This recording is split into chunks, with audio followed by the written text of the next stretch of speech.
ይህ ቪዲዮ የማስጠንቀቂያ ቪዲዮ ነው። ሁላችሁም እንድትሰሙ ይፈልጋለሁ። በተለይም ውጭ ሀገር ላላችሁ ቶቻችሁ ወይም ደግሞ ማዳም ቅመሞች ይህ ቪዲዮ ለእናንተ ስለሆነ ቪዲዮን ፋቮራይት በማድረግ ጀምሩ። ከዛ በፊት ግን እስኪ ይሄንን ቪዲዮ አይተን እንመለስ። የማዳም ቅመሞች እንዳትሰልፉት፣ በተለይ አረብ ሀገር ያላችሁ የማዳም ቅመሞች ብዙ ከምትሸወዱባቸው አንዱ ስውር ካሜራ ነው።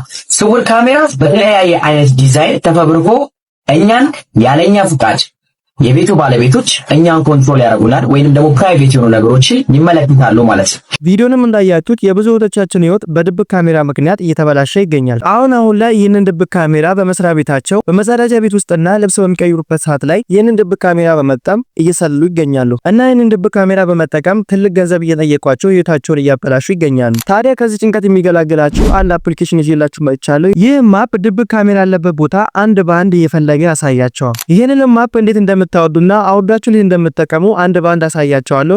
ከዛ በፊት ግን ቪዲዮ ይጠቅማል ብላችሁ ለምታስቡት ውጭ ሀገር ላሉ እህቶቻችሁ ሼር በማድረግ ተከታተሉ። አፕሊኬሽኑንም ለማውረድ ወደ ጉግል ፕሌይ ስቶራችሁ በመሄድ በዚህ መልኩ ኤልአይቲስ በማለት ሰርች ታደርጋላችሁ። ከዚያ በኋላ ይህ መጀመሪያ ላይ ይመጣላችሁን አፕሊኬሽን አንድ ጊዜ ከነካችሁ በኋላ ከዚህ በፊት ስልካችሁ ላይ ካልጫናችሁ በመጫን ኦፕን በማለት ወደ ውስጥ ተገባላችሁ። አፕሊኬሽኑም በዚህ መልኩ ይከፍትላችኋል። ከዚያም እዚህ ጋር የምትመለከቷትን ሰርች ባር በመንካት ቱ በማለት ሰርች እናደርጋለን።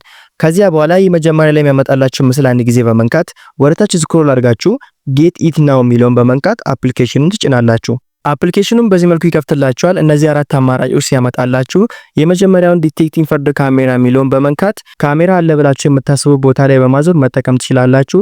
የብዙ ወጣቶቻችንን ህይወት በዚህ መልኩ መታደግ እንችላለን። ቪዲዮ ከተመቻችሁ ላይክ እና ፎሎ ማድረግ እንዳይረሳ። ይመቻችሁ።